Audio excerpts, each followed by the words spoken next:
So வீட்டில் மட்டும்தான், பெரிய பழக்கமே கிடையாது. ரிலேஷன்ஸை போய் பார்த்தா கூட பேசவே மாட்டான். அதனால தான் மெயினாக ப்ளே ஸ்கூல் சேர்க்கணும் அப்படின்னு சொல்லிட்டு ஃபேஸ்புக்கில் நானும் வீடியோஸ் அதெல்லாம் பார்த்து ஓகே அட்மாஸ்பியர் வந்து நல்லா இருக்குது, இவன் மிங்கிள் ஆனால் போதும் அப்படின்ற ஒரு ரீசனுக்காக தான் நான் எல்கேஜியில் சேர்த்துட்டேன். இங்கே சேர்த்ததுக்கப்புறமேட்டுக்கு நிறைய சேஞ்சஸ் தெரியுது.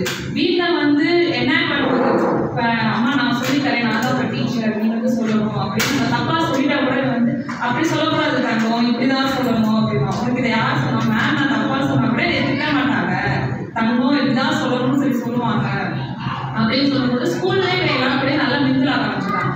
இந்த 100 அப்படின்னு அவங்க சொல்லும்போது நான் பயந்தேன். குட்டி பையனா இருக்கான், இவன் எப்படி வந்து 100 வரைக்கும் சொல்லுவான், இது கொஞ்சம் அதிகமாக இருக்கும் அப்படின்னு நான் நினச்சேன். ஆனால் இந்த ஸ்கூலில் ப்ராக்டிஸ் கொடுக்க வீட்லேயே வந்து அம்மா எனக்கு சொல்லிக் கொடு, எனக்கு சொல்லிக் கொடு அப்படின்னு வந்து ஆர்வமாக ஆரம்பிச்சுட்டான்.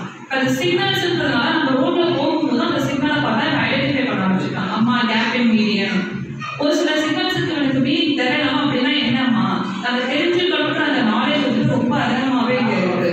அவன் ஸ்டார்டிங்கில் இருக்கும் பண்ணுறது. இப்போ எனக்கு ஒரு குட்டி பாப்பா இருக்கான், இவன் என்னென்ன பண்ணுறானோ அதெல்லாம் பார்த்து அவனும் பண்ணுறான். இவன் எழுத உட்காந்தா அவனும் எழுத உட்காருவா.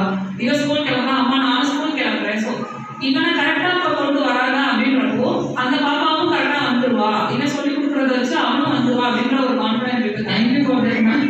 ஏன்னா இப்போ நிறையா வீட்டு வரலாம், எல்லாருமே பேசுகிறான், மரியாதை கொடுக்குறது வந்து எல்லாமே ரொம்ப குட்டாக இருக்குது. Thank you for that ma'am.